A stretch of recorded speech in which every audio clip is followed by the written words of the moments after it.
Hello and welcome. Thanks for checking out my channel. Hope you like it.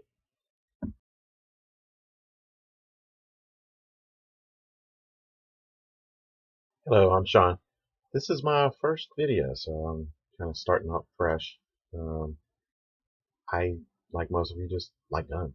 I like pistols, I like rifles. I just like them. One I'm going to do today is on the FNS-9. So a striker-fired polymer frame, 9mm full-size pistol. And this is absolutely an incredible pistol. I love it. Cannot say enough good things about it. And there's tons of good options out there. Glocks are great.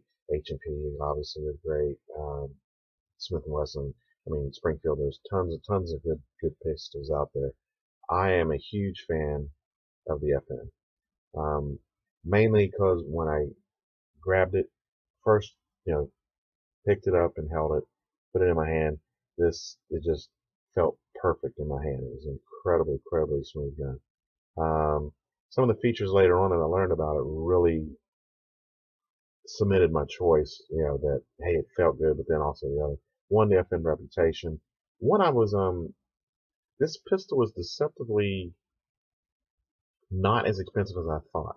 FN being around for as long as they have a very long history.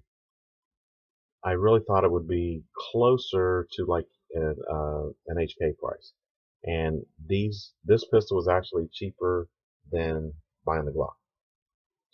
And I think it's a better pistol than the Glock. I really do. Not that the Glock is bad. I just think the FN is superior. And let me show you some things that I like about it. One, and a lot of people say it's a fully ambidextrous pistol. Notice your mag release and both sides. Now, obviously the takedown is only on the left side, but you don't need the takedown as far as from an ambidextrous standpoint operation. But the slide release and the mag release you do need on both sides, and they both are. Obviously, it's a polymer frame. It's a stainless steel slide, even though this is the black. It also comes with the stainless steel, the silver looking, the more what you think of when you say stainless steel. But the slide is stainless steel also. Um, the finishing is the Tenifer style finish. I don't believe this is actually quote unquote Tenifer, but it's that style, that coating. Very rugged, very, not that I kick my pistol around a lot, but it is, I use it, I shoot it, and it holds up extremely well. The FN pistols, with these particular pistols, are made here in the United States. It's at FN USA. It's in Fredericksburg, Virginia. And see if the camera can get that. It is made there, Fredericksburg, Virginia. It is made in USA. Very aggressive texturing on there. Not painfully aggressive. I mean, on some of them, people complain about that maybe it's too rough. It really isn't. I mean, at first grip, you might think, well, it's could be a little rough, but you go shoot it, it is not uncomfortable to shoot, and the grip is just a really great job on that. As with most of the others, adjustable backstrap, there's a little real tiny pinhole there. Take like a paper clip, push that in, this will pop out and put the other one in. I use the flat one, the other is a more swelled backstrap. For me, and it mimics the 1911, which of course is another John Browning design as well. But this model has the night sights.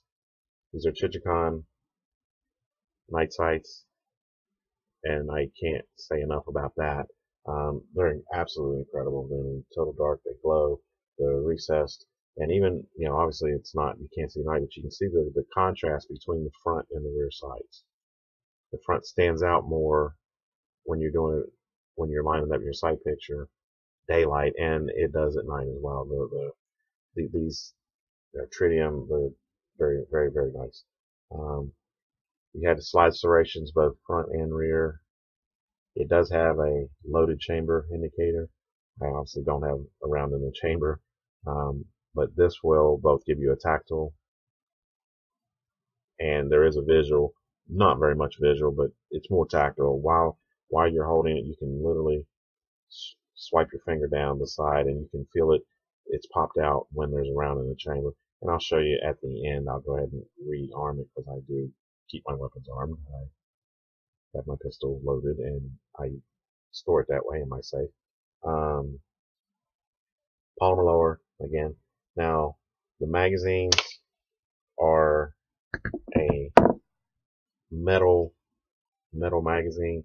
They're very slick, very high lubricity. But they're a 17 round magazine with one in chamber, so you have 18, and very slick magazine. Again, these are the FN mags. They're not that cheap as far as if you're buying extra, but it comes with three. The weapon comes with 3 magazines, which is incredible to begin with. Most don't do that.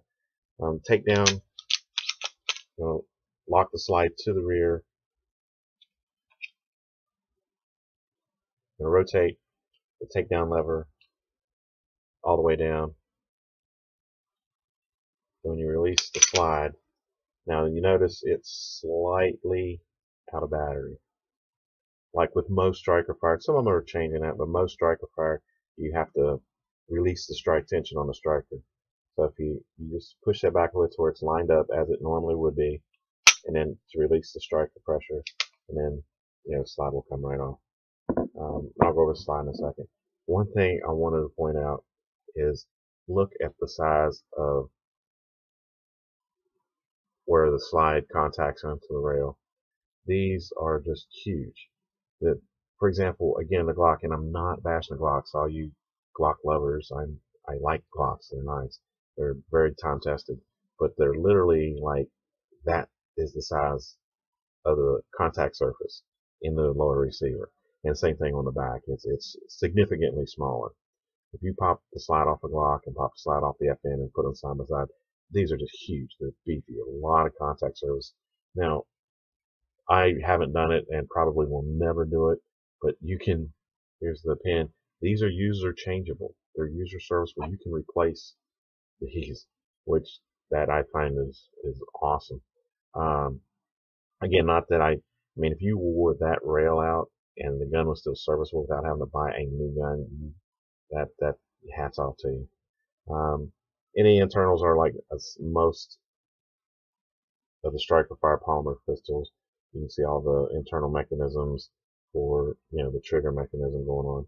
The trigger has the little hinge point, not like the trigger within the trigger like the Glocks, but it is hinged so that if you have to push on the trigger part for this little notch to recess to allow the trigger to engage. That's just that the main safety is in the striker safety, which almost all the striker fire have. They're drop safe, and they're the only way for the weapon to go bang is to pull the trigger with a round in the chamber. You drop it, it's not going to go off. They've been extensively tested on that. Now the breakdown, I just showed you how to take the slide. The field strip is, as with most of the other pistols, you just remove your guide rod, and it is the recoil springs captured on the guide rod, and it is a stainless steel guide rod. Okay, it's not polymer. Not that there's anything wrong with polymer, but with the guide rod, I would prefer stainless steel, and this has that. Another plus that I liked about the FN. And then the barrel comes out again, similar to just about every other pistol out there. And you can see inside the machining, everything is just really smooth. It's just a very high quality, well made weapon. Now, I know a lot of people prefer to have the rear sight to have more of a ledge on it so that you can do a single without 2 arms to charge the weapon. But I was in the Navy for 10 years, but submarines not out there in the dirt. However, I'm not out in the dirt, so that is not a big concern for me.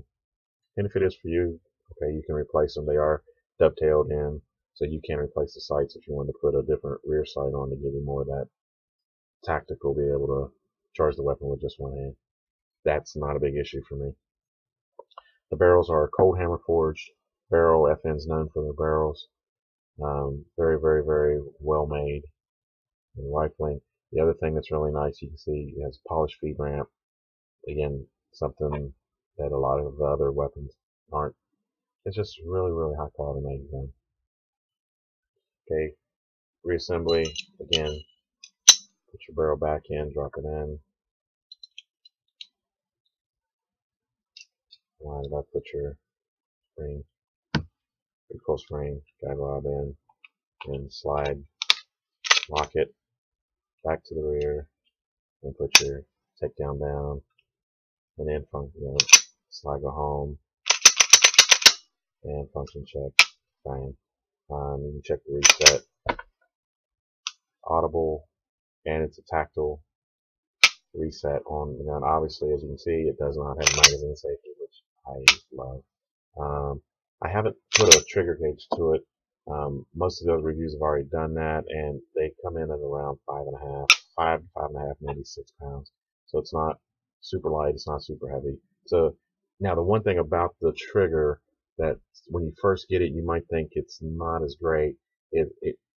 After you put 100 rounds or a couple hundred rounds through it, the trigger improves dramatically. It's kind of like a wear, almost like a break-in period for the trigger. One of the other reviewers that before I purchased it said that, and after I took it out and shot it a few hundred rounds, I agree 1,000% it does. The other thing I like is it's got a very large trigger well, so gloved hands, you can still very easily get into the trigger. The front has some slight serrations on the front, so if you tend to put your non-shooting hand, your weak hand, on the front of the trigger, I know a lot of people are teaching not that. That's pretty much just how I've always shot, and that's just instinctively where mine goes. But it's there. The full Picatinny rail, and you can see this is where the serial number for the gun is on the FNs. But a full rail, not standard 1913 rail. So any of your accessories will fit on it. One of the knocks is accessories because obviously it's not as popular as the Glock or the Springfield or the Smith & Wessons. Finding accessories. The only real major accessory, obviously the light or laser will fit. That won't be an issue. Might be a holster, and like I love the Alien Gear holsters as far as inside the waistband holster, and they have the Glock. They have the Glock. They have the Springfield. They have the FN. They have the FN Compact, which I will be getting soon. I fell in love with this one. I will get the Compact for my carry gun. I just can't really say enough about it. It's extremely accurate pistol. It feels great in the hand. It runs great. I've put hollow points, regular ball ammo, the white box Winchester, the Walmart stuff, the nicer, the HydroShocks, everything I put through it has absolutely zero issues with it. And it's just an incredibly great gun. One other thing is how easily the mags drop. The mag well is flared, so that means your reloads. Competition shooter, if you're a competition shooter, if you can reload just due to the design of the gun. If other guns are quicker than this one, I don't see how it could be. But the magazines themselves are and that's without putting anything on, are very, very slick metal magazine. The angle is easy to put in. I mean, you don't have to pop out very easily. You don't have to put a lot of effort to put it in. You don't have to put it in and really smack it to seat the magazine as well. And just to give you an idea, I mean, perfectly horizontal. It won't completely eject, but it still pops the magazine out. I mean, so it's very, very slick, very easy reloads. Your beaver tail here, so you can get it has a low bore axis.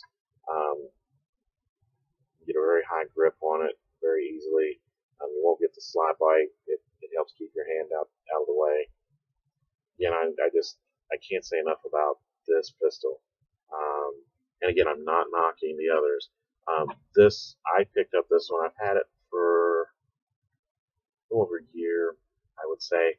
I picked this up for $500 at the local gun shop. Um, Now I've purchased a couple rifles from him before I bought the pistol, and he did give me a good deal. But essentially, I got the night sight version for maybe what a lot of others won't, but still was $500 with the night sights. So, and again, that's right now it's 2015, August of 2015. This was about a year ago, maybe give or take. So, prices are going to change with time, but it's a very affordable gun, which I did not think because of FN's history and their quality level. I just assumed that they were going to be pricey like the HKs, but it was not. It was, like I said, it was actually cheaper than the Glock without night sights. About 20 bucks, 25 bucks cheaper than the Glock without the night sights. It had the night sights, 3 magazines, not 2, polished feed ram, no polished feed ram, stainless steel guide rod, polymer guide rod. I mean, and I can't say enough about this pistol. Again, I hope that if you go out and shoot it and run some of these for a while, I'm sure you will agree. Again, I'm not knocking the others, but it is an incredibly great gun. Again, this is my FNS-9 striker-fired polymer frame 9mm pistol. Hope you like it, and hope I'll get better doing the videos. And please leave your comments and suggestions. And